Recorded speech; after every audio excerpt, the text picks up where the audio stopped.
Honorable Minister in the Ministry of Economic Affairs and Investment to move the passing of a resolution to grant the sum of $103,533,000 from the Consolidated Fund, $533,192 from the Consolidated Fund, and to place it at the disposal of the government to supplement the estimates 2021 to 2022 as shown in the supplementary estimates number 2, 2021 to 2022, which form the schedule to the resolution. Head 34, Ministry of Finance, Economic Affairs and Investment, in the amount of $50 million. Honorable Member for St. Michael South Central. Thank you, Madam Chair. Madam Chair, this head and this particular supplementary is extremely significant. Now, there's quite a bit of background here, and as a matter of fact, the recapitalization of the unemployment benefit account of the National Insurance Scheme is one of the most significant things that we can do, not just because of the importance of the scheme, not just because of the importance of this unemployment benefit account and what it has meant to the people of Barbados, but also because of the signal that it sends to the international community that Barbados is handling its fiscal affairs and Barbados is simultaneously looking after its people. Now, Madam Chair, just to give a little bit of background, and I know that the Honourable Member for St. Peter, when he speaks, will give much more context to this.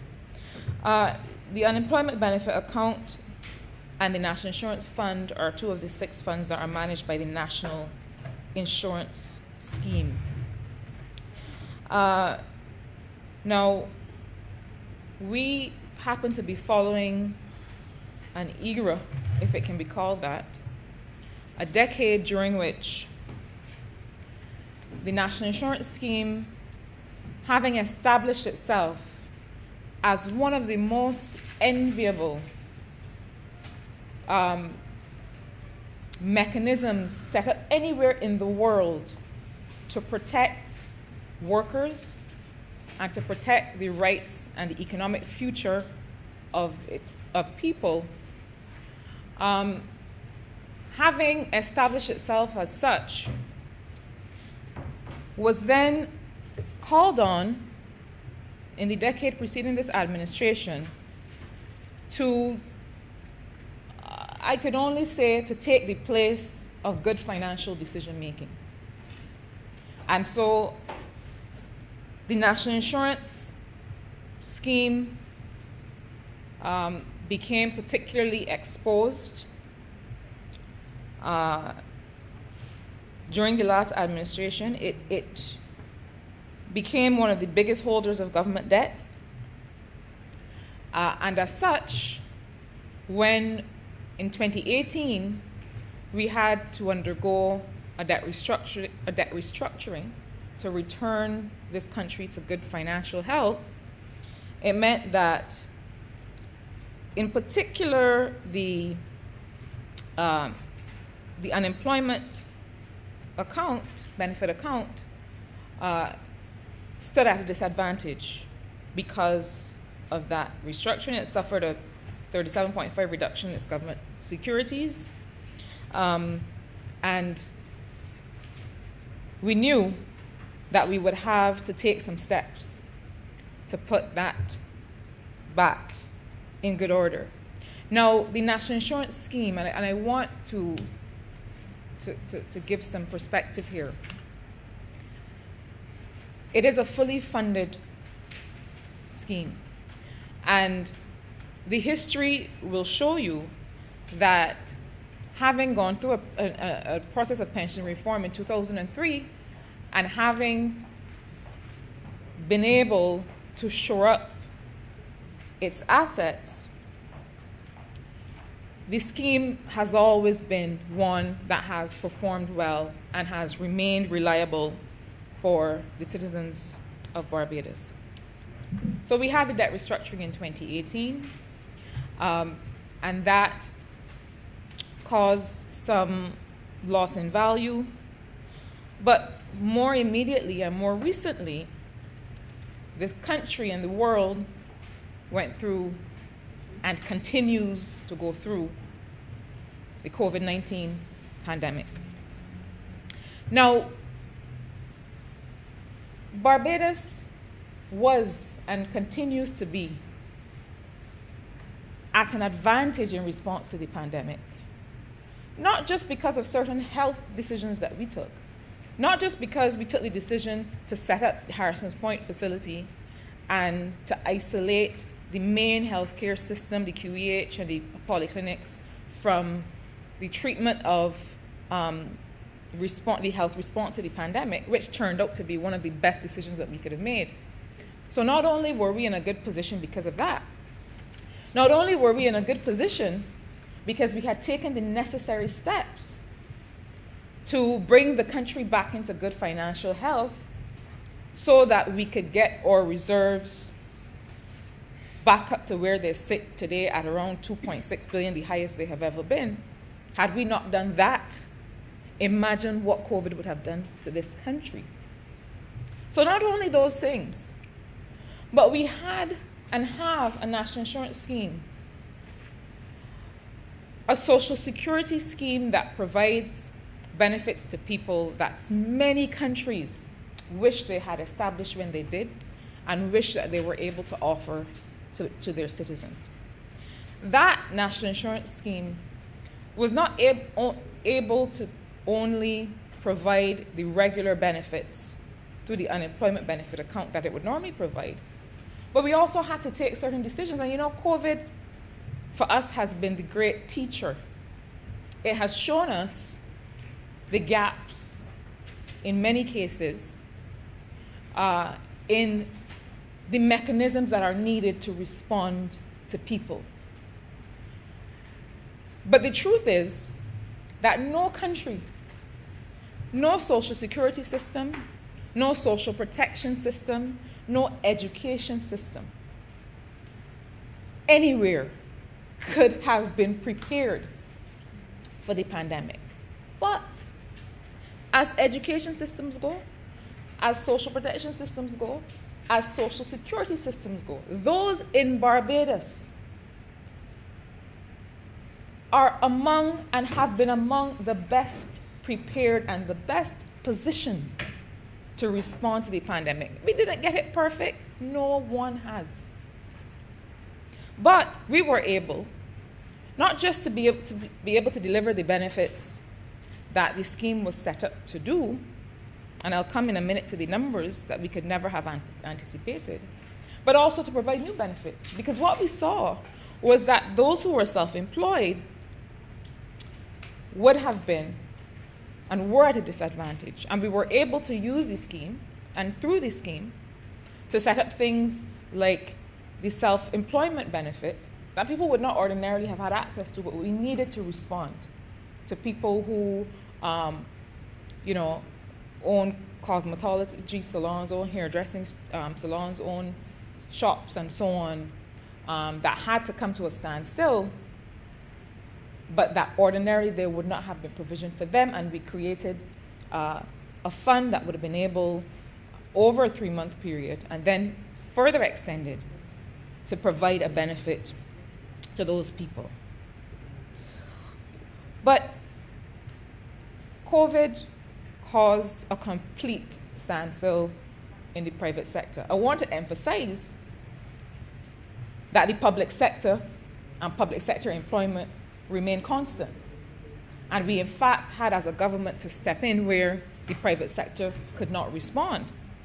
But in 2020, we saw 52,282 claims received from approximately 38,000 individuals. Now, the regular annual average of claims is just over 11,000. We saw during COVID over 52,000 claims received from 38,000 people. Now, when the National Insurance Scheme was created, nobody could have expected that kind of scale, that kind of demand on the system. And the result was that the unemployment benefit account had to, and did. There was no question about whether we should do it. Used all of its reserve to pay those unemployment claims, and also borrowed from the National Insurance and from the catastrophe funds to satisfy its statutory obligation and pay all approved unemployment claims. We had a duty to take care of people first. And then, as we knew we could, to settle the issue of making sure we could recapitalize the fund. And so, Madam Chair, we are here today to do just that. Now, I think that Barbadians understand and see that the National Insurance Scheme is perhaps iconic for us and really represents something that is about the rights of workers and understanding that sometimes you have to catch people. We talk about social safety nets, and that is exactly what it's for. To realize, and this is something that I feel compelled to remind ourselves of all the time. Poverty or deprivation is not a state. It's not a state of being. It's not like being black. It's not like being a woman or a man. It is something that can happen to any one of us. Any one of us can suffer an event, can suffer a shock, can have something happen to us, lose a job, have to take care of high medical bills, have on behalf of a friend or a family member, and then find that we need help. And I am at pains to remind those around me that we must not treat poor people, quote unquote, as if it could not happen to any one of us. Any one of us could need that net, and that's why this was created. And while the National Insurance Scheme has served Barbados well, and it's not to say that there aren't things that must be and should be restructured and re-engineered to serve Barbadians better. But it also has to take another step to serve Barbadians in another way, which is to be able to be used as a vehicle for local investment, for those same people on whose behalf contributions are being paid, to be able to use the capital to help create an investment vehicle for regular people to have a piece of the action. And there is scope, there is space, and in many ways there is perhaps a duty for us to be able to use the resources of the National Insurance Scheme, not to prop up the government as the last administration did, but to give opportunities to people. Now, we are this week in IMF discussions. We've just started an IMF mission. And I was just checking just before I rose the gross international reserves position of the country, wherein we should be seeing the special drawing rights, SDRs, that are allocated to each country by the IMF. We should be, if we have not already received, should soon be seeing those SDRs in the amount of $129 million US dollars. Now, we've done the work and we've demonstrated the fiscal responsibility such that there is confidence in the international community that Barbados knows how to spend its money responsibly on behalf of its citizens. That is not something the last administration could have said. And so it's not a question of having the liquidity. It is a question of having the fiscal space, which is another conversation. It is not a question of having the liquidity. It's a question of using those resources for the right reasons. And this 50 million recapitalization of the unemployment benefit account is such a reason to take care of Barbadians when they need it most. So, Madam Chair, I therefore move that head 34 in the amount of $50 million stand part. Thank you. Honourable Member for St. Peter.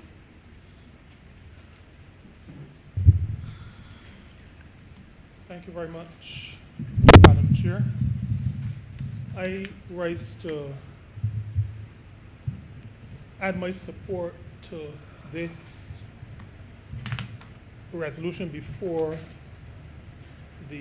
this Honourable Chamber to recapitalize the Unemployment Benefit Fund, which is part of the suite of funds administered by the National Insurance Office, the National Insurance Department. The Honourable Member for St. Michael South Central has aptly contextualized the situation that causes us to have to bring this supplementary to this honourable chamber. Ordinarily, this would not need to be the case because what the scheme takes in, it pays out from those inflows. And as the honourable member indicated, ordinarily 11,000 odd claims per year. I'll repeat that we are in a pandemic only because sometimes one may get the feeling that there are one or two persons out there who, while I think in their brains recognizing that there is a pandemic, and a pandemic like none of us has seen, there is still sometimes the view that the impact is not as significant as is made out to be. But I think comparing 11,000 to 52,000 gives, or puts in pretty sharp relief, the impact of the pandemic on Barbados. And because it is a pandemic, the impact, particularly these very negative impacts, are not limited to Barbados. And so it is not a matter of this level of claims because of something specific happening in the country. All countries around the globe have been impacted negatively and in very significant ways. Even those countries that have been able to, in some respects, insulate themselves have still suffered contractions in their economic activity. But small island developing states, particularly those that rely on travel and tourism, have been significantly impacted. And for obvious reasons. A virus impact on travel, then visitors to the country, or those who would be visitors to the country are not able to come to the country or go to the country for those other countries that are similarly tourism dependent. And so there is immediately a significant hit, a significant impact on the country, its people, because we're talking about an unemployment benefit fund, which was set up, I think it was separated out of the full National Insurance Fund at the beginning of 1997 to stand on its own as its own fund. But it was set up to assist people who ordinarily have jobs, but because of some situation, are separated from their employment. And it was set up recognizing that because they're people, they have to eat. They're human beings, people with families to support, people who will need assistance in the unfortunate circumstance that they no longer have employment. Now, I always say that the economy, the macro, is made up of micro. And so the economy is impacted when individuals are impacted. Individuals are impacted when businesses, or in economics they call them firms, are impacted. And with the reduction of business, then there is less room, less scope, sometimes, for businesses to be able to continue the employment. So the the unemployment fund in the national insurance framework was set up to provide that layer of safety, that net, as it were, to allow the fall, to break the fall, is what we say in St. Peter. It allows for the breaking of the fall so that the impact on the worker is not as significant, not as negative as it ordinarily could be. And even with these safety nets, there are still impacts because we recognize, those of us who are members of this honorable chamber who have constituencies who represent people, we recognize that there's impact not just financially, but there's impact psychologically on many people. And it was only, I have to admit this, after the lockdown in 2020 at the end of March, that it occurred to me that there are people, because I came across some of these situations, there are people for whom the ability to leave home is a relief because of the situation within the home. And that is not a good thing, but it is a reality that some people live under. And so the impacts on our people have been varied, like I said, financial, economic. There have also been those psychological impacts, the stresses, health impacts of the pandemic. And so having this safety net really provides for our people that ability to cushion the fall that would ordinarily be the case. Now, I'm spending time on this because I really want to say to everybody, to this honorable chamber, to the public generally, that it is important to contribute to the national insurance scheme. It is important to provide for that rainy day, because rainy days come. As the honorable member for St. Michael South Central said, we never, and the planners, those who were around back in the 60s, those who were around in 1997, never envisaged a 2020 or a 2021. But they realize that rainy days do come. And so I really want to impress upon people, upon Barbadians generally, those who are employed, those who are self-employed, put aside something for that rainy day. The National Insurance Scheme has been set up for such a reason, and I want to encourage all of us to recognize that, as the slogan says, it is more than a contribution. It is really, and it has proven during this pandemic period, to be a lifeline for many, many people.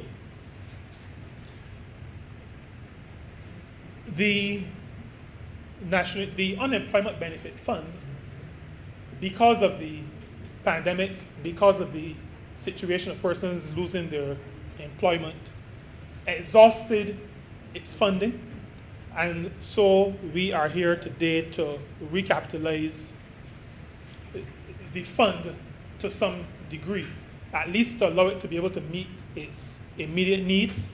The expectation is that this amount will allow the unemployment benefit fund based on projections to be able to satisfy any and all claims until the end of the year. Cabinet met and Cabinet agreed that this capitalization would take place. We also understood that, and the National Insurance Department understood that, and their request was not for an immediate full recapitalization, but for a recapitalization to take place over a number of years. And so Cabinet has agreed to that. The legislation makes provision ever since the separation of the unemployment benefit fund from the larger national insurance scheme.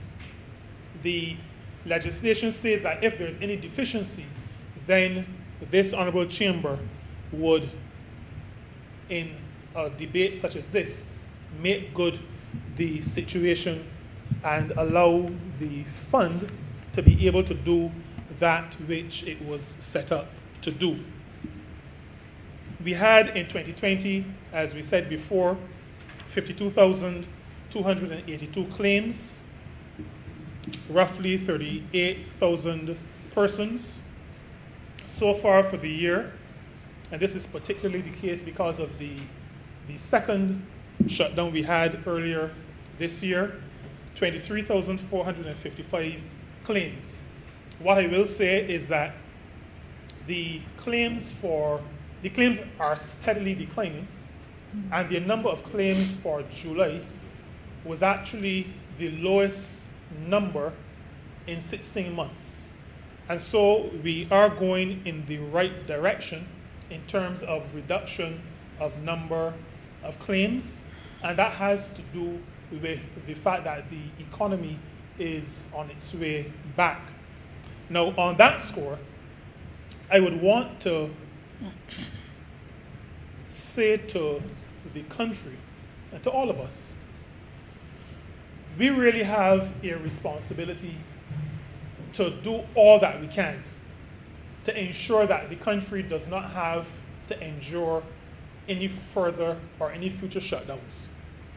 We have to. And so matters like maintaining our distance, matters like sanitizing, matters like wearing face coverings, face masks, and matters like vaccination need to feature prominently as aspects of the arsenal that will allow us to maintain our current economic activity and to expand that economic activity as we go back to what we may consider a more normal situation. It is critical for the health of Barbadians and those who live here. It is also critical for the society and the challenges that shutdowns and reduction in economic activity bring. It is also essential for the country to be able to continue to manage its fiscal affairs properly. And so I would want to encourage Barbadians to do all that we can. Every time we breach the protocols, we put ourselves at risk, but we also put our country and its people at risk. And so taking a chance is not a sensible thing to do in this kind of a situation. Taking a chance is not appropriate in a pandemic. A pandemic is a global health emergency, and so there are serious health implications. And as we've seen, these health implications impact our economy, they impact our social safety net. Our social safety net is not one that we should scoff at. As I engage with colleagues across the region, many of them look with favor at our social security system. In many cases, there is that desire to emulate the kind of structure and systems that we have in Barbados, and that sometimes we take for granted. And I'm really saying to all of us, to this honorable chamber, Madam Chair, that we have a system that we can be proud of. We have a system that has worked. We have a system that continues to take care of the persons who are vulnerable. The honorable member for St. Michael South Central made a point about misfortune being possible for any of us. And that is an important point that I would want people, including those who have jobs that may be considered more resilient, more permanent, to consider. Most Barbadians are 1 or 2 or 3 paychecks away from poverty. Most of us are 1 or 2 or 3 paychecks away from poverty. And so it is important for us, all of us, to make sure that these systems that have been set up to assist in the resilience of the country, but resilience of people. It is important that these structures and these systems be supported. It is important that they be taken seriously, and therefore it is important that our people continue to contribute to these schemes, these systems, these funds. I also want to make an appeal to employing organizations. The appeal to employing organizations is really an appeal to say to those organizations to recognize that the people who work for you are human beings. They're not just labor. They are people, and people who need to be protected.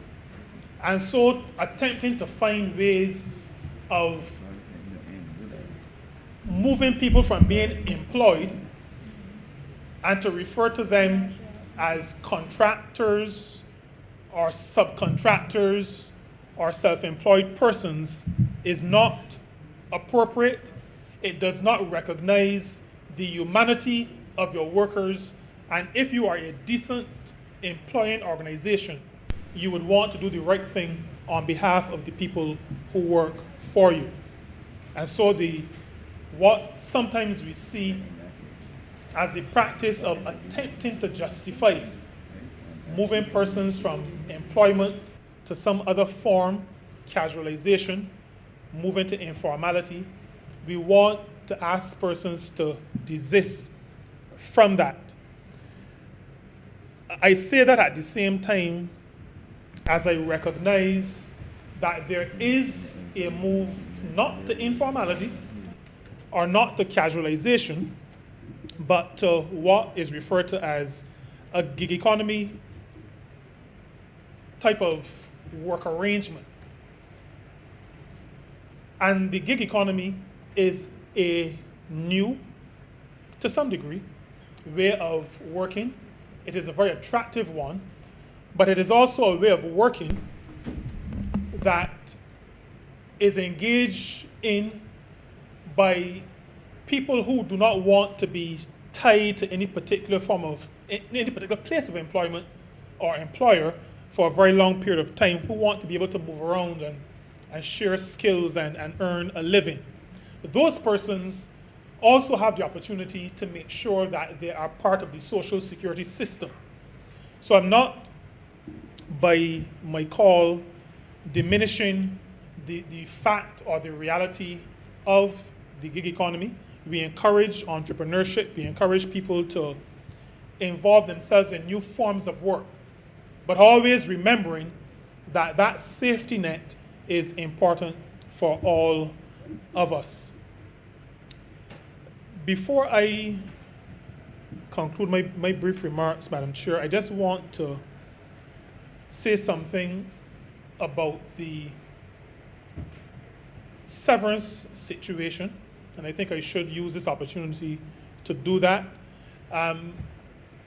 There are two major groups of persons who have been occupying our attention, that we've been working hard to satisfy their legitimate claims. Their claims are legitimate. There are LIAT workers, former LIAT workers who had contributed to the National Insurance Scheme. And the first set of those workers who had appeared before the Severance Payments Tribunal, that process is all but complete for those persons who appeared before the tribunal. And the payments to those former employees is expected to be made, if not by the end of this week, early next week. And so we're very happy about that. There are a number of persons who fell within the sunset legislation that this Honorable Chamber passed last year. That group of persons expected, correctly so, an expedited process. I'm pleased to share that the arbiters for that expedited process have been appointed.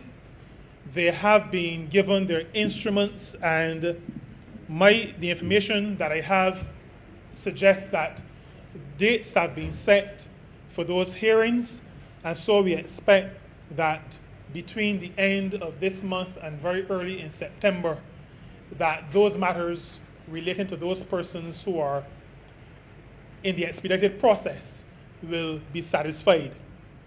The workers from Accra, those matters are also being expedited, being addressed, and they will come to a conclusion in the very, very near future. When I say in the very near future, I'm speaking to by maybe sometime in the month of September. And in all these situations, we are attempting as best we can to maintain the communication with those workers.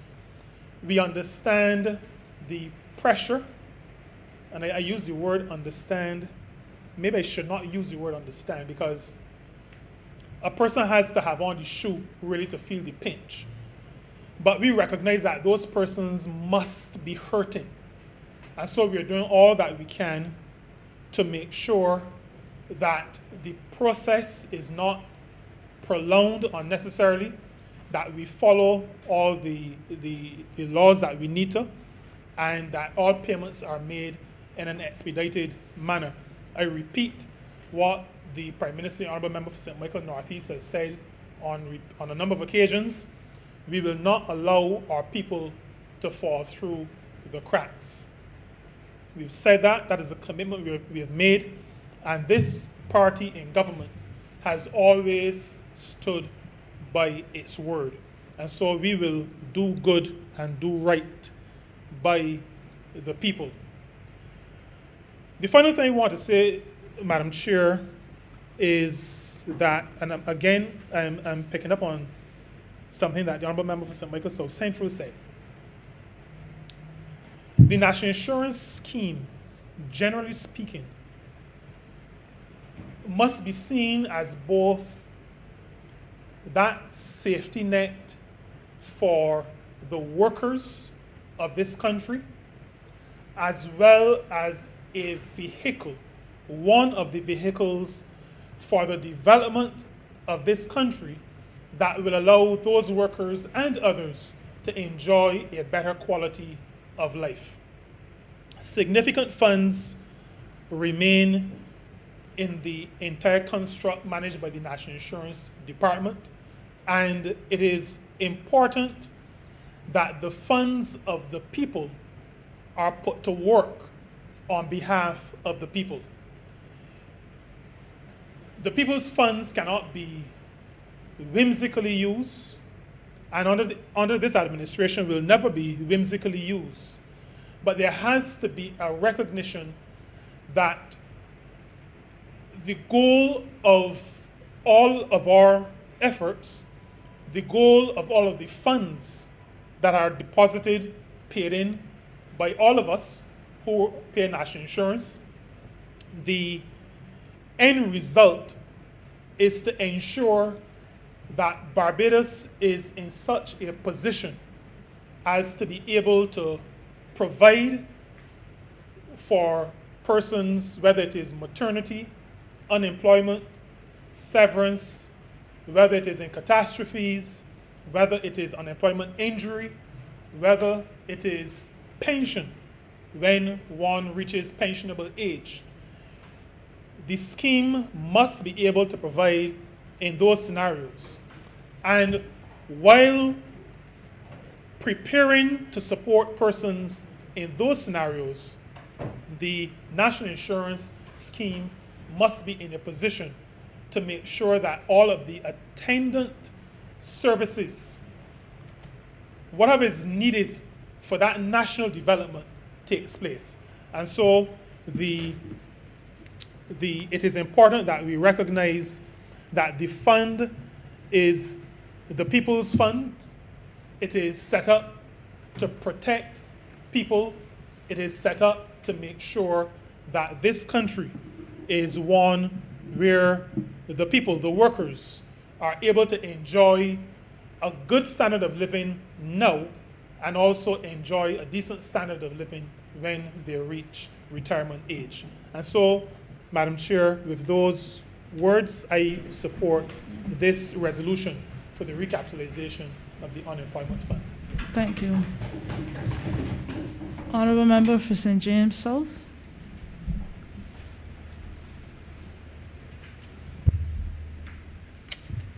Thank you very much, Madam Chair.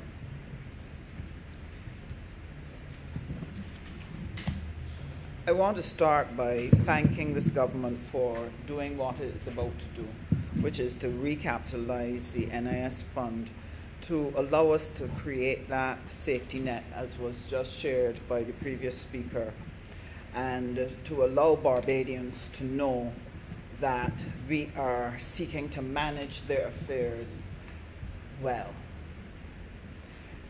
This government has chosen to do this work in order to ensure that Barbadians, when they fall on hard times, will have something that can assist them in that time.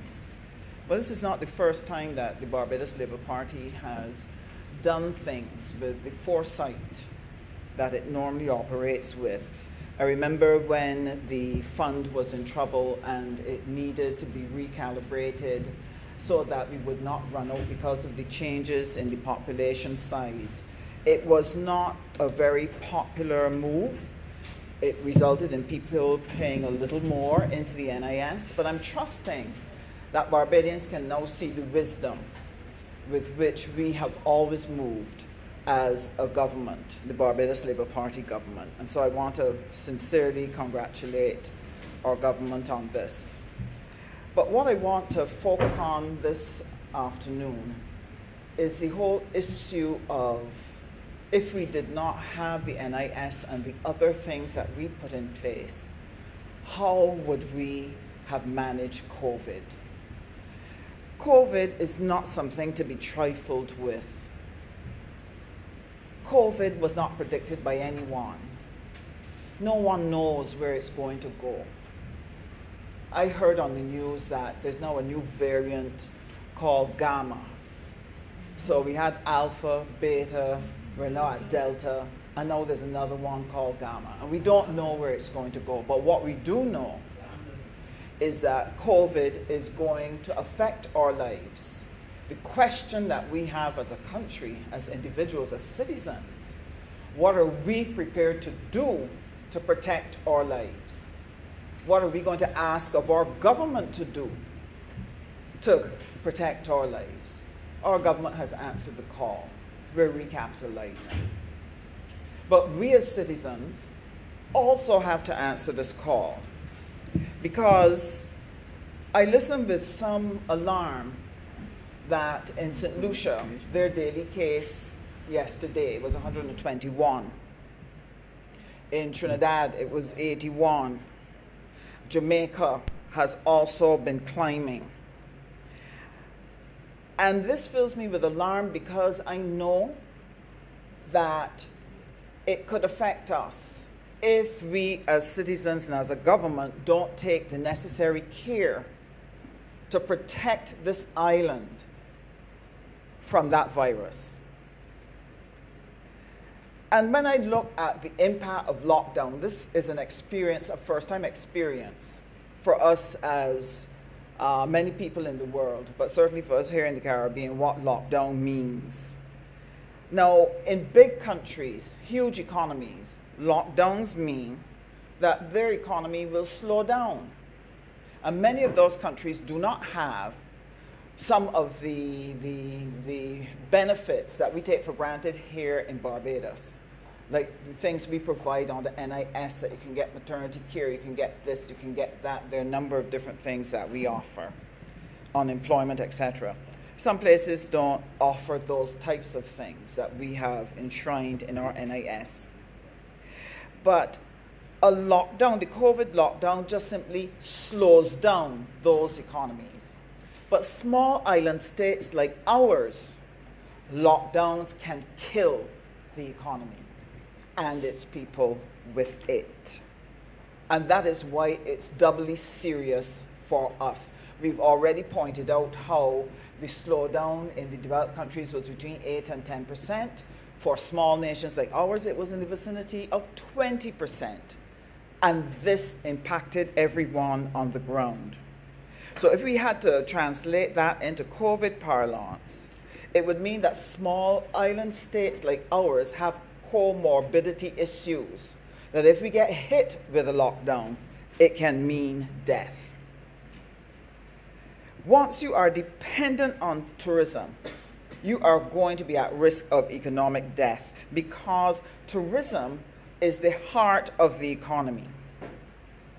Now, the Honourable Member for St. Peter, and I believe the Honourable Member for St. Michael South Central, spoke about the number of claims that were made on the NIS. They spoke about the fact that ordinarily, in a normal year, it's 11,000, but under COVID, it was 52,000. Thank God for the NIS that it was there. It was one part of our arsenal to help deal with it. But the NIS could not shield the economy from the lash that it took. Because tourism employs directly and indirectly close to 14,000 people. And if you think about what they spend on a monthly basis, even at a very modest salary, even if you say $2,000, that's over $28 million per month that tourism workers generate. That's close to $336 million in a year. And where does that money go? The money goes into the supermarkets, the boutiques, the hairdressers, the lunchtime vendors, the farmers, the gas stations, and so on and so forth. And because tourism collapsed, that is what caused those 52,000 people to have to run to the NIS to be able to get something to keep food on the table and to keep the shelter above their heads. It wasn't just the tourism workers that had to go, because when that spending stopped, people who were laid off in the boutiques and gas stations and pharmacies and so on, they too had to go. And then you have the businesses, Madam Chair, that service those businesses, stationaries, cleaning places, people who offer different services and products to businesses that they can function. They too suffered, and their workers also joined the line at the NIS to get succor in the time of need. So everybody was impacted, and we did our best. It was not only the NIS, and let me thank the NIS staff. They're accustomed dealing with X number of people per month. But to be faced suddenly with 5 times the number of persons you're accustomed dealing with, it must have put the operations into a tailspin. And therefore, it would have impacted the staff significantly.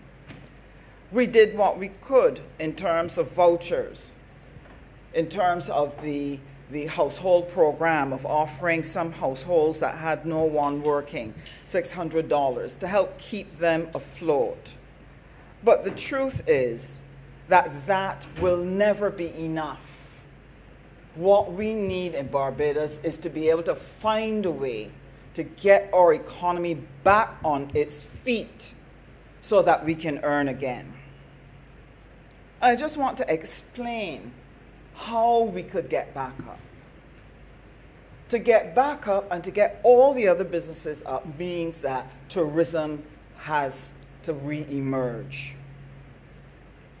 Now, for that to happen, we would have to position ourselves and our tourism product in such a way that it could get on its feet and be able to restore jobs to people.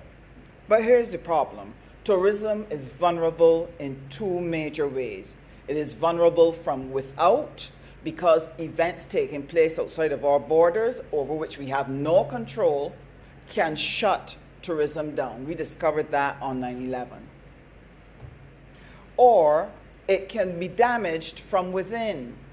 That actions we take or fail to take could create a situation domestically, either an increase in the COVID cases or an increase in crime as a result of people not being able to work, and what you would have is a severe heart attack on your tourism product. So it is very important that Barbadians understand this.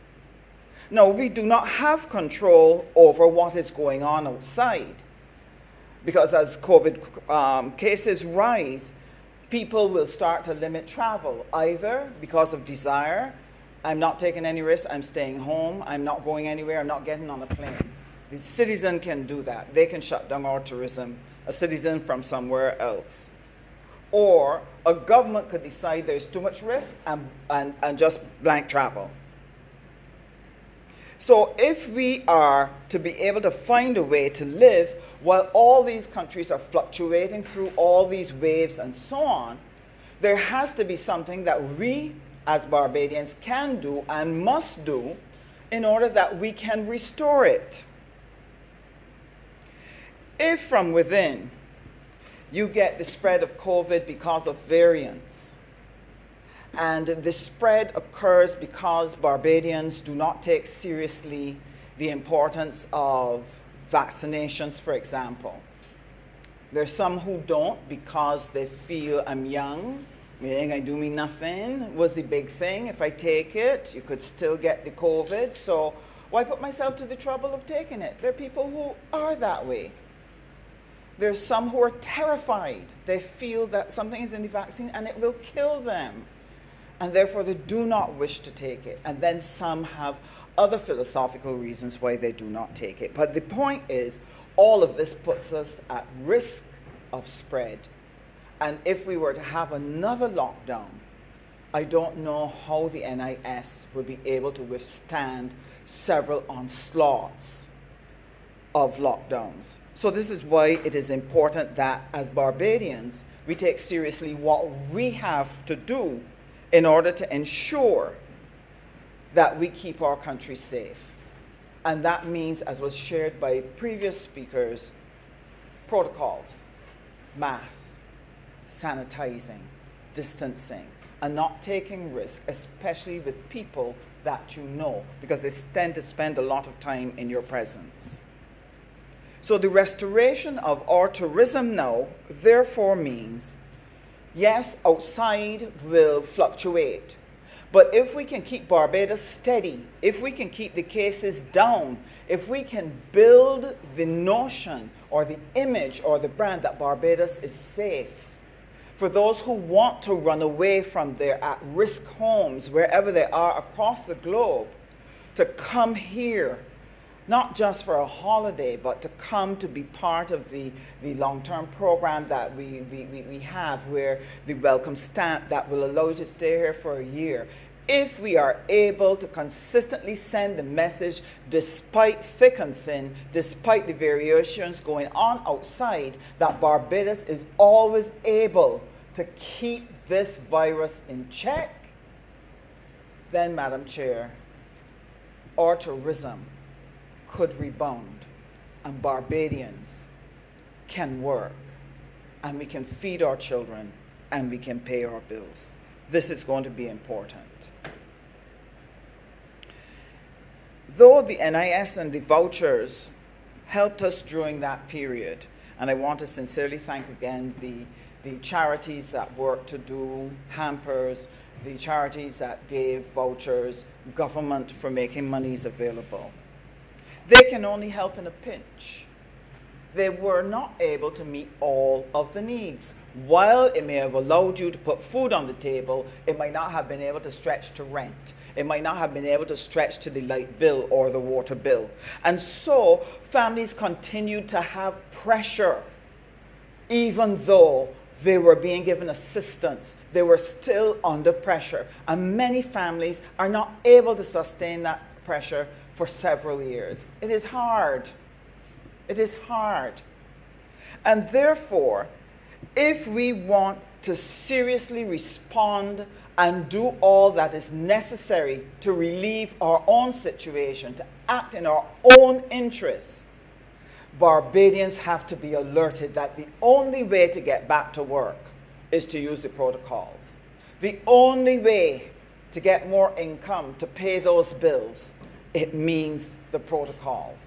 If our children are to go back to school and not find themselves losing a second year of their education, it is the protocols that we have to use. If our businesses are going to get back strength, if we're going to be able to welcome our customers again, it is the protocols that is going to make the difference. Because as long as we can control the spread within our borders, it means that people outside will take the chance to come to Barbados, and that will help us to put tourism back on the map. And that will cause our secondary layer of general services that service the population and service the industry, all of them will be able to be revived and employment can go back on. So I want to say to citizens, I have so many people asking for a job, and it's hard. It is hard on them. It is hard to hear that they have children and they're having a struggle keeping food on the table.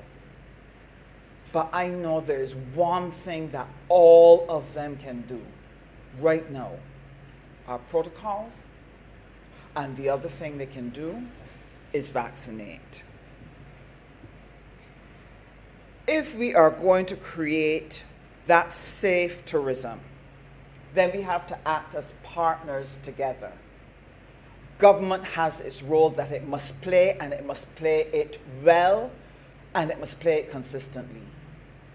To determine what are the protocols for people entering our country, what are the conditions for quarantining, how will they engage our space, and every single member, whether it's of immigration, customs, health, hotels, wherever, they must play their part in ensuring that they are consistent about the application of those protocols to make sure that they keep us as safe as they can. But that is not enough. It can only keep it under control. Citizens, we have to play our part working together with government by making sure that any entrance of a Delta variant or whatever variant is coming does not spread into our communities by what they do every single day. So every tourism worker has to be on top of their protocols. They must not forget, because if the variant enters through them, it is going to make its way all the way through to every village and town in this country. I know. I used to provide management consulting services in the tourism industry, and I used to do training. And I could tell you that every year when you had visitors coming in on those planes with whatever variant of flu they had that year, they would go to the hotels hotel staff would pick it up, the hotel staff will take it to their homes, their children will go to school, and other household members will go to other operations and spread it in those scenes. And the end result was that that flu would run right through the country. COVID can do that too if we do not obey the protocols. So I want to end by saying to Barbadians, don't let us play with our future. If we need our jobs, if our loved ones need jobs, if our loved ones are vulnerable, let us put ourselves back in control of our destiny through protocols and vaccination. And that way, we will create a safe Barbados so that it's safe for our people and it's safe for our visitors. And that way, we will restart our engine to generate prosperity for Barbados and to build our future. I'm obliged to you, Madam Chair. Thank you. Honorable Leader of the Office. Honorable Leader of the Opposition, or okay.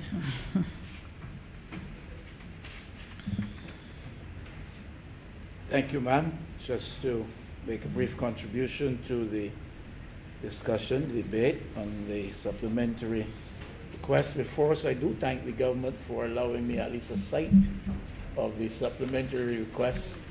Just as we started debate today, it is not a lot of money, just a small amount of $103 million. So it is all right if I get it just as we start the discussion. And I thank the government for allowing me sight of the supplementary request. Now, Madam Chair, the integrity of the National Insurance Scheme in Barbados should never be left to doubt or fall subject to question.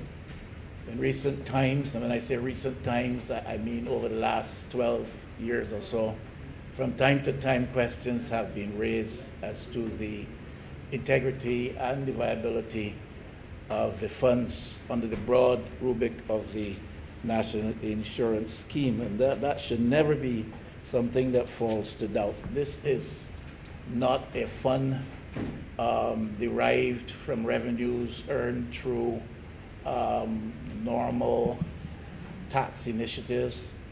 In a sense, this is a unique mechanism in that we're dealing with funds not normally raised in those kind of ways, but with people's savings.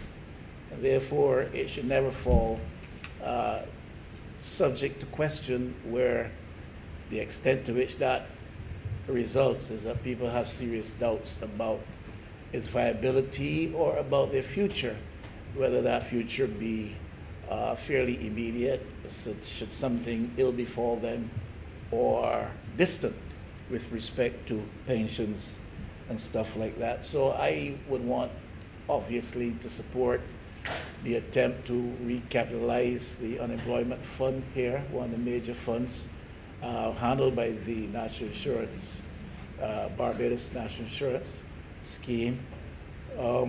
But as has been acknowledged, it is an attempt to partially recapitalize the fund. Now, this administration, when in opposition, spoke with some frequency with reference to the urgency attaching to a matter like recapitalizing the funds of the National Insurance Scheme. I therefore want to be clear. I'm happy that we are recapitalizing the unemployment fund to the extent as is indicated in the supplementary request. But if you speak when you're in opposition to the urgency attaching to ensuring that the fund is always properly capitalized, then we have to ask you to exercise the same sense of urgency when it falls your responsibility so to do, to make sure that there is as swift as possible a recapitalization of the fund. This is partial. What therefore is the schedule going forward for the fuller or fullest possible recapitalization of the fund. Now, this administration also, when in opposition, loudly gave commitment to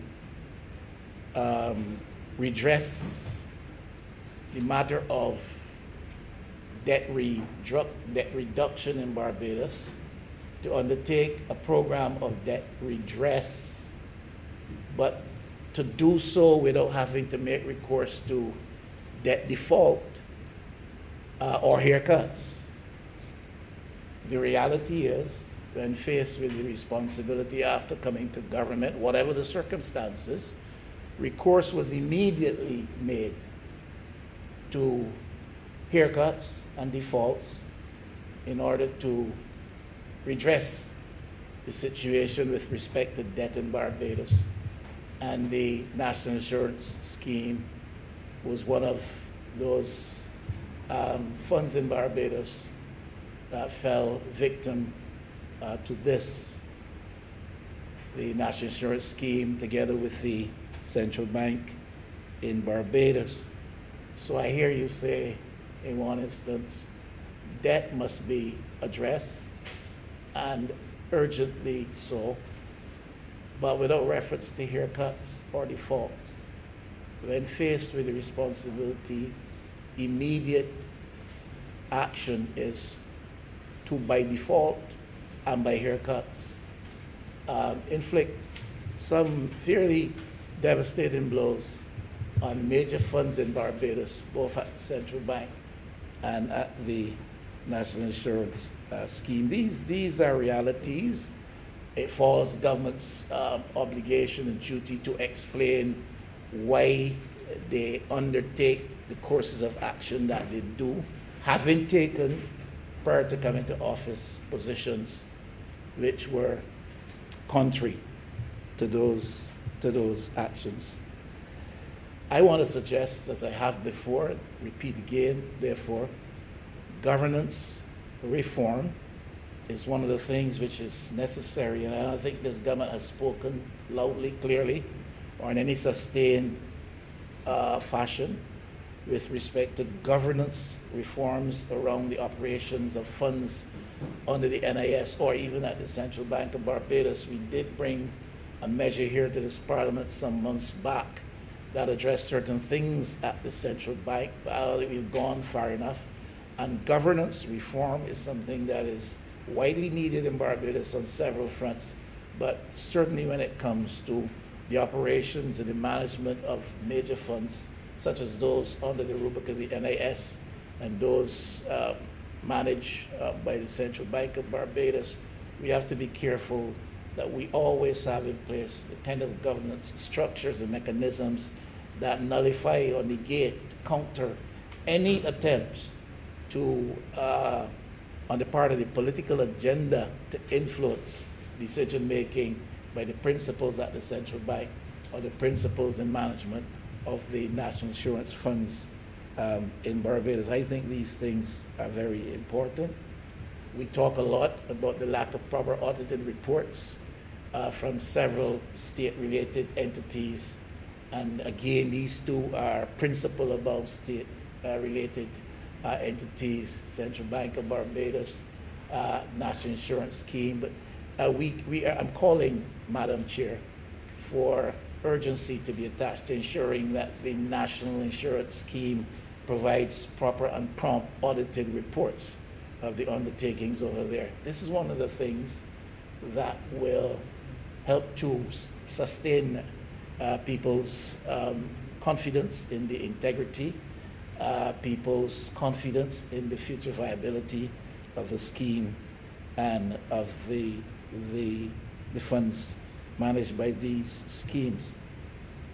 Now, I think it was Honourable Member St. Peter made a reference to matters relative to severance payments, and I would add to that pensions. And I was glad that he did, because I made a note here that I wanted to raise it. There has been some movement, as far as I understand, after some sustained agitation, especially on the part of hotel workers. And in those cases, I think many have begun to receive severance payments owed to them. I think the LIAT issue, or the LIAT workers issue, is still very much in question. I still get calls from both hotel workers and people in who have an association with the LIAT operations in the past, who have been impacted by the developments around that airline with respect to payments owed to them. We do know that some partial measures have been undertaken with respect to some of those who have been affected, but there's still others. I'm heartened to hear that the work is ongoing and that soon, rather than later, there will be fuller and perhaps final redress of some of the situations with respect to severance and pensions, especially with respect to those who paid into national insurance in Barbados. I think pilots who had not necessarily paid into national insurance scheme in Barbados, because the arrangements allowed them to pay in Antigua, were taken care of partially, but there were others who were left not fully satisfied with what was happening with respect to their lot. So I'm happy to hear that is ongoing.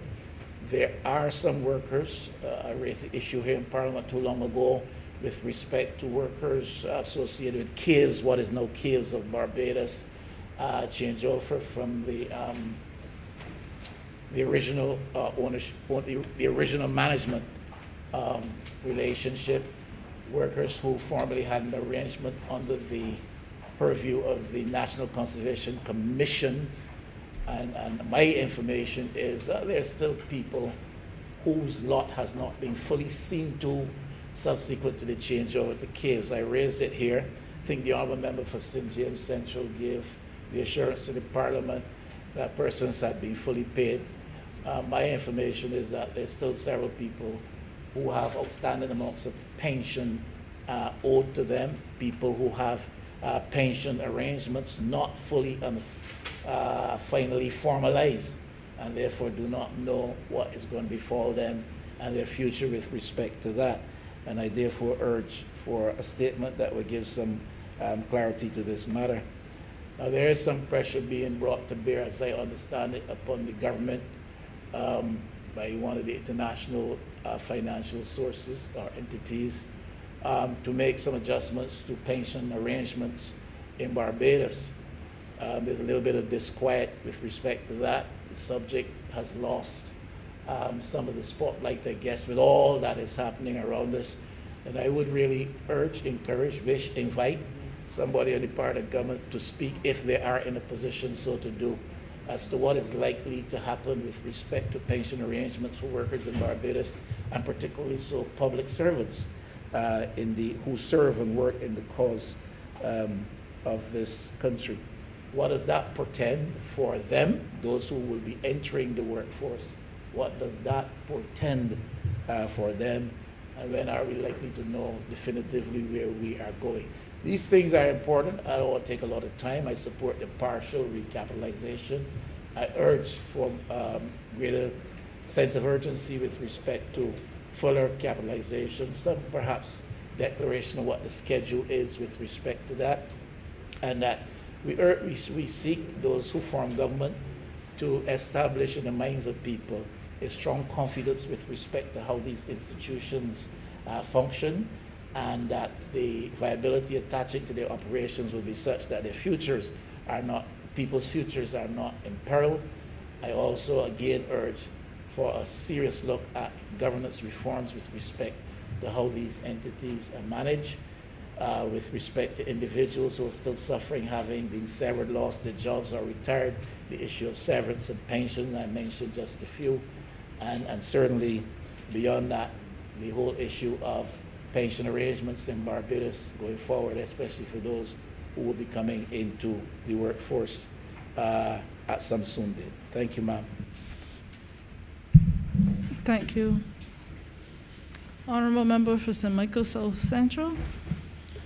Thank you, Madam Chair, and thanks to all the members who spoke in support of this recapitalization of the unemployment benefit account. I want to take a couple minutes to give some further context in light of the discussion. First, let me say that the agreement by Cabinet, understanding that were we in a perfect world, we would recapitalize all at once. I am happy to report this afternoon that the Governor of the Central Bank has just advised me that we are in receipt of what we call the IMF Special Drawing Rights, SDRs, in the amount of Barbados $261.58 million. Now, before the Honorable Leader of the Opposition leans forward with too much interest to accuse us of going further into debt, it is not a loan. It is not a loan. Special drawing rights are what are termed as unconditional liquidity. So it gives us a little bit more elbow room and further space to meet some of the demands of the time that we are in. But I will say that Cabinet agreed to recapitalization over a 3-year period subject to these cash flow issues. So that in the first instance, the proposal is for recapitalization, the amount of $60 million by March of next year, and this $50 million goes to that target. Within a year from there of another $60 million, and within a year from there of $23 million. Now, again, 2020 and 2021 have shown us that the best laid plans are often subject to the will of those whom we hear and feel but cannot see. And for different groups of us, those people are called in different ways, or those forces are referenced in different ways. But we have to be practical. And this recapitalization, in concert with the contributions that will continue to come, as the Honourable Member for St. Peter indicated, give us a certain certainty that we can cover the immediately forecasted claims that will need to be paid, given the trend that we're seeing, and that we will continue over the following 2 years to complete the recapitalization. So, you know, Madam Chair, the NIS department manages 6 funds. On the question of the audit, we know that the department has had to resubmit for past years more complete information, and I am advised that those submissions are taking place across 4 of the 6 funds, and that the 2020 audit for 2 of those 6 funds is already underway. I will close by saying that these efforts are in the context of several efforts that government must undertake, and we will come in the following heads to talk about some of those. That we, earlier this year, a few weeks ago, were able to submit, or what we call nationally determined contributions, under the framework that manages the issues of climate change and the climate crisis, for the Paris Agreement. And that's important because Barbados submitted a target of 70% reduction in greenhouse gas emissions, even though we're not the main contributors. But we submitted that, one of the most ambitious targets in the world, even as we were dealing with the volcanic ashfall in April, the freak storm that occurred, I believe, in June, and the passing of Hurricane Elsa. I made these points at an international meeting of ministers discussing climate matters in London a few weeks ago, and I made this point to show that while there are several competing draws on government resources, and I don't just mean cash, I don't just mean cash resources, I don't just mean financial resources, while there are several competing draws on government resources, we are not shrinking from the responsibility that we have to people. And when we have to say, we can't do all now, we can make sure that you're good, we can make sure that you're covered for now. My mother used to say, when I ask about the future, or I ask about what I might get to eat tomorrow, she used to say, eat what in front of you first. And it is simply to say that we have to make sure that we cover everyone for today. Because it is a balancing act. And that is why all of us that constitute the government of Barbados, and all of us in the private sector of Barbados, and all of us in the NGOs and the third sector, all Barbadians have to be able to carry out that balancing act together, because we are not fooling you. It is a question of how and when and where these resources are coming. And we say all the time, it's not a liquidity issue. It is that we have to simultaneously manage our domestic interests and take care first and foremost of our people, and also make sure that we are and are seen to be doing the right things with respect to governance. We brought a revised Central Bank Act here that addressed issues of governance concerning that institution and the resources managed by that institution, and the limits that govern what that institution can do, what this government can do with respect to being able to draw on the resources of the central bank. Similarly, the National Insurance Department is working on its own governance arrangements. We're doing the work. We will never say that we can do all at once, and we can never say that we can deliver everything at once. But it is our duty to make sure that we are taking care of all Barbadians step by step, bringing everyone along. And with those words, Madam Chair, I move that Head 34 in the amount of $50 million stand part. That Head 34 in the amount of $15 million stand part. All honourable members in favour, please say aye. Aye. All those against, please say nay. Methinks the ayes have it.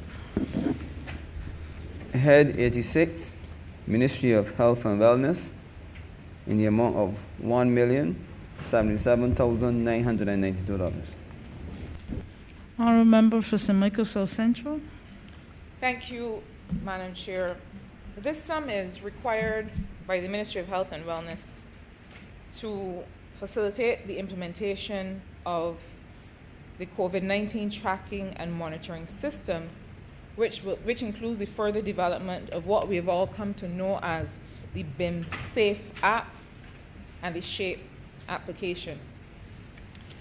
Now, we are all aware that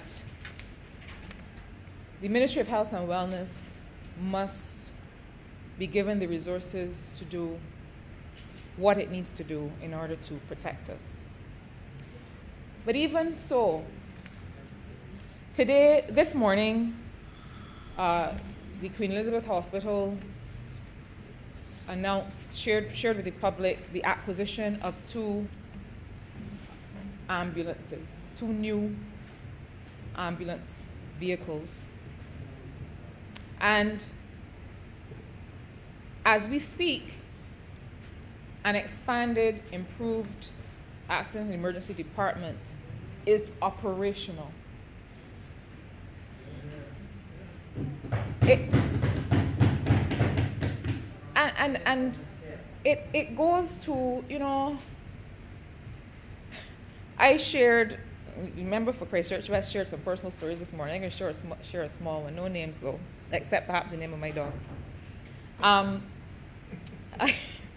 I posted a little video of one of my dogs, a training video. And in the video, I was training her with hand signals. The reason this is, Madam Chair, I see you waiting for the punchline.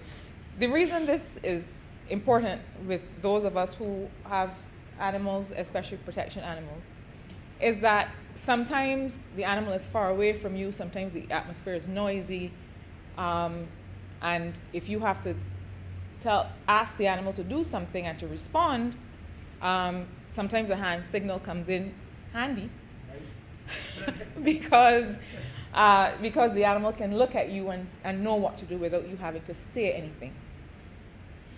Why am I going on and on about Zook, my 1.5-year-old Corso? Because often you can get great impact without having to say a word. And, you know, the Ministry of Health and Wellness has been, outstanding, exemplary in terms of the COVID response. But behind and beneath and alongside that, they have also been delivering on the basic healthcare needs of Barbadians. There are many things that go into this COVID response. And you know, the reason that I happen to be introducing this head, and I don't mind saying, even though one is advised one should not, is that right now the Minister of Health and Wellness, the Honourable Member for the City of Bridgetown, has just been there to receive the final batch of COVAX facility vaccines, AstraZeneca vaccines. Because there's so much work to do in this response. And, you know, sometimes we don't see the little fine things, all of the conversations that have to take place with respect to procurement, with respect to capital works and construction, with respect to making sure that all of these facilities are properly staffed with doctors and nurses and orderlies and administrative staff, and it is a huge operation. And part of this operation is data.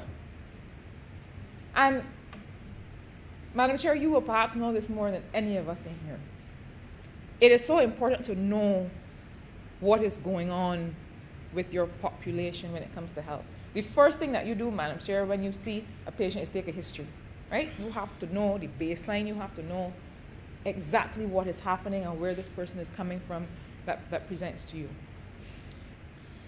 Some friends of mine have just came to visit, Barbadians who live overseas and are here.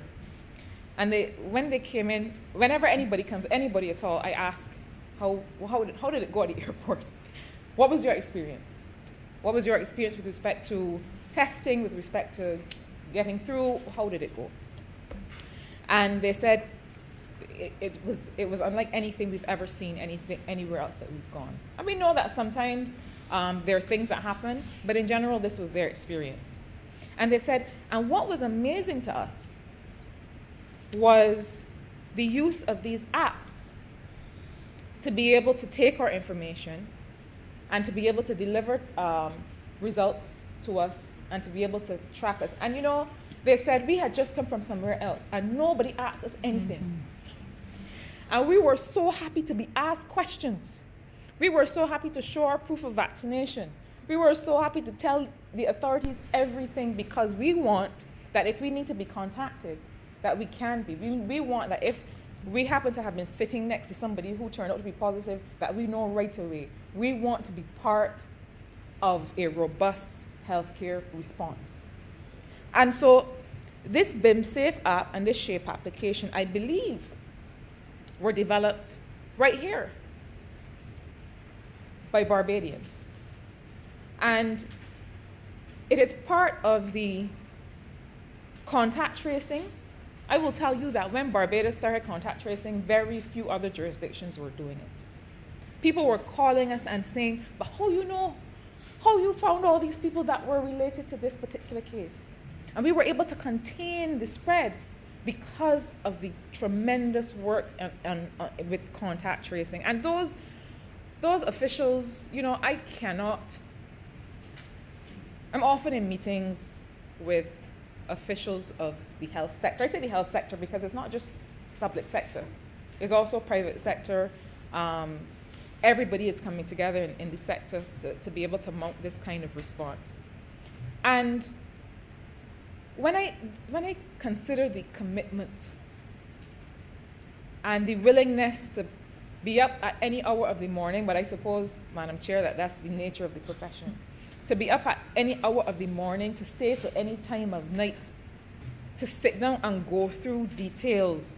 And when I look at the rigor of the contact tracing, and when I hear the detail that is given in reporting on cases and saying, without breaching anybody's confidentiality, we have been able to confirm that this number of cases is related to this case, that kind of rigor, I really have to publicly applaud and congratulate the officials in the health sector, in the Ministry of Health and Wellness, in the Queen Elizabeth Hospital, in the polyclinics, and all who are fighting for this cause.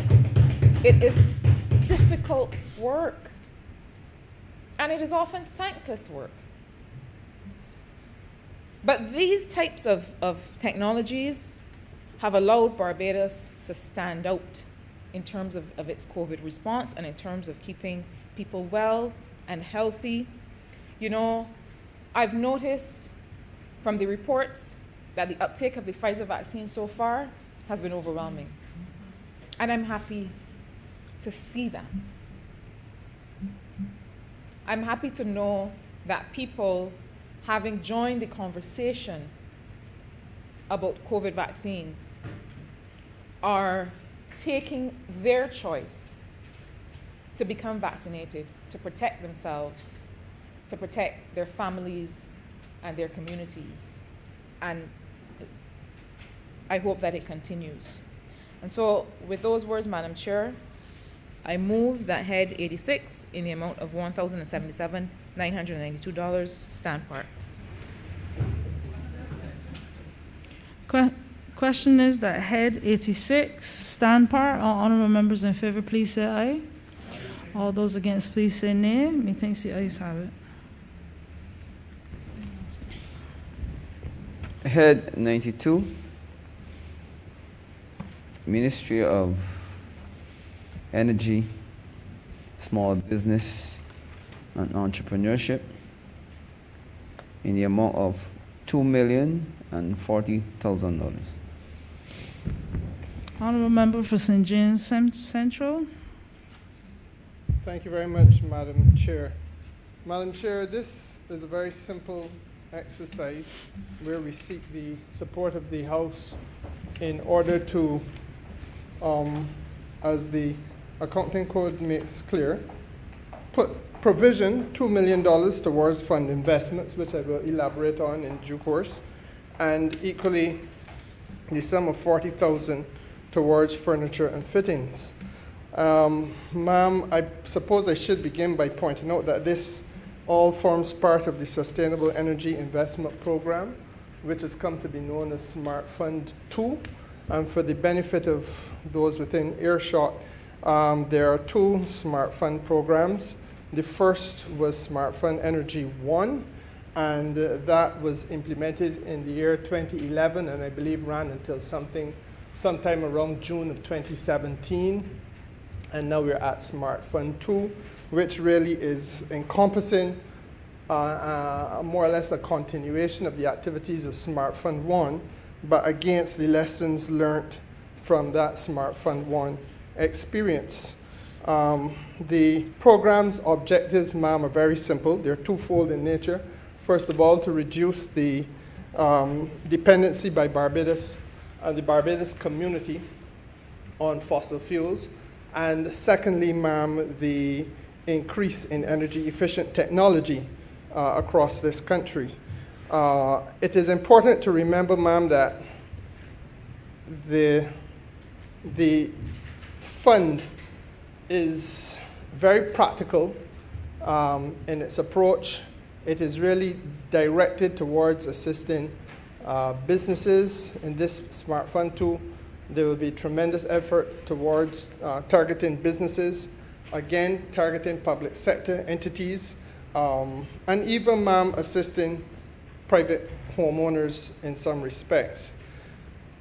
I should say as well that the component parts of the fund touch and concern some issues, for example, inefficient lighting. It may surprise you, ma'am, to know that there are parts of the world, in fact, parts of the Caribbean, certainly not this house, where members of those houses of assembly have been heard to say that the parliament of that particular country does not deal with matters that contact the ordinary man. And they lay claim in some instances, obviously opposition sportsmen and women, lay claim that the parliament of those particular countries is just really a talk shop and does not collide with the day-to-day sensitivities of the average person. Perish the thought that that day would ever dawn in this country, ma'am.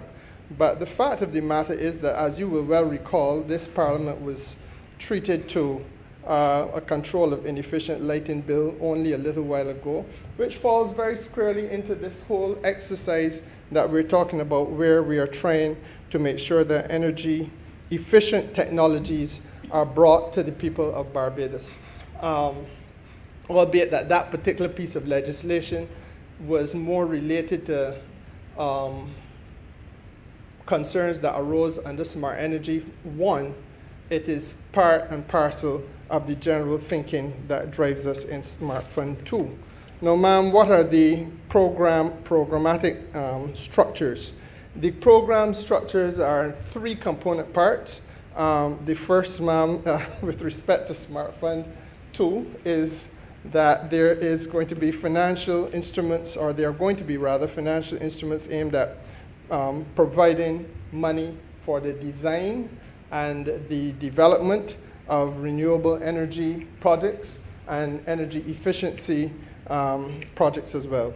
And this component is going to be implemented by the Enterprise Growth Fund as the fund manager.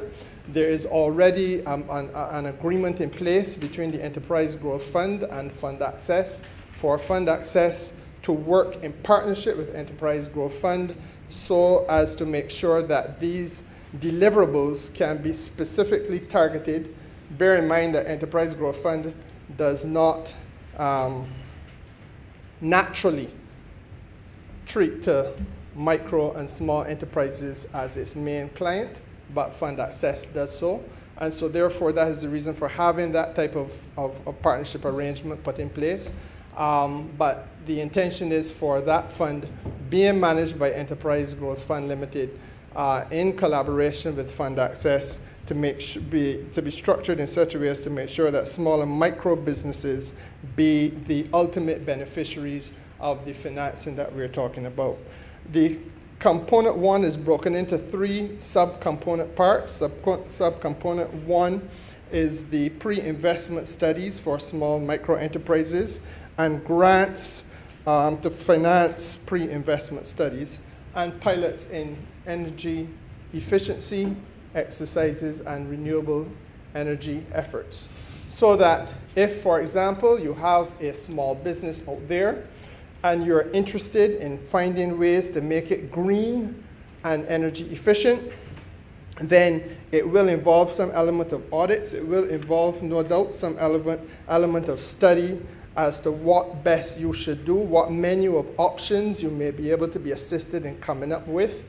And that is when you come into Fund Access and sit with the folks in Fund Access with a view to outlining what it is you're hoping to achieve, and then get the benefit of the financial assistance so as to be part of the exercise. Similarly, subcomponent 1, 2 is the implementation stage of renewable energy and energy efficient projects. And that speaks, ma'am, to financing loans. And yet again, if you're interested as a small business operator in being able to retrofit that business that you have, or to outfit the business that you have in such a way as to be using more renewable energy, or energy efficient technologies, then, ma'am, again, fund access is the window where you go to in order to achieve that kind of financing. And it covers the gamut of possible options. No micro or small or medium enterprise is being overlooked in this regard. So that, for example, because of the importance of the Barbados economy, the importance of tourism to the Barbados economy, you can see, for example, that small hotels might be interested in using a fund of this nature in order to retrofit their energy in terms of the rooms and common areas and so on, so that they have more efficient energy. Or alternatively, they may wish to put in solar photovoltaics so that they drive the product and the campus of the hotel, so to speak, by way of renewable energy technology. And equally, using that hotel as one side of the possible range and coming right back down to the smaller persons or the smallest of persons who may have, for example, a cart. And that cart he wishes to operate by day and by night, as he should be encouraged to, because there is no reason why, if you are doing whatever you have in your cart, selling whatever you have, that you can't have a photovoltaic panel on it so that you're generating light and you're able to continue to function even if the nighttime has fallen. There's no reason why you got to pack up and go home. And effectively, pardon? Yeah, well, precisely, to continue to generate electricity. So that these are the financial interventions that we are seeking to do in order to make sure, ma'am, to use the language that I actually heard reported speech had come from somewhere in the Caribbean, I'm not sure where, to make the Parliament more relevant to the people, so as to make sure that the people benefit from these types of interventions. And of course, ma'am, to make sure that we never are entreated to that type of language here in Barbados. There's a third subcomponent, ma'am, and that third subcomponent is with respect to air conditioning, trading, and rebate facility. And this one also touches homeowners as well. And the intention is to have a 50% rebate for businesses, for householders, and of course, ma'am, for those people in, well, private business, householders, and even in the government sector, where you would wish to trade in inefficient air conditioning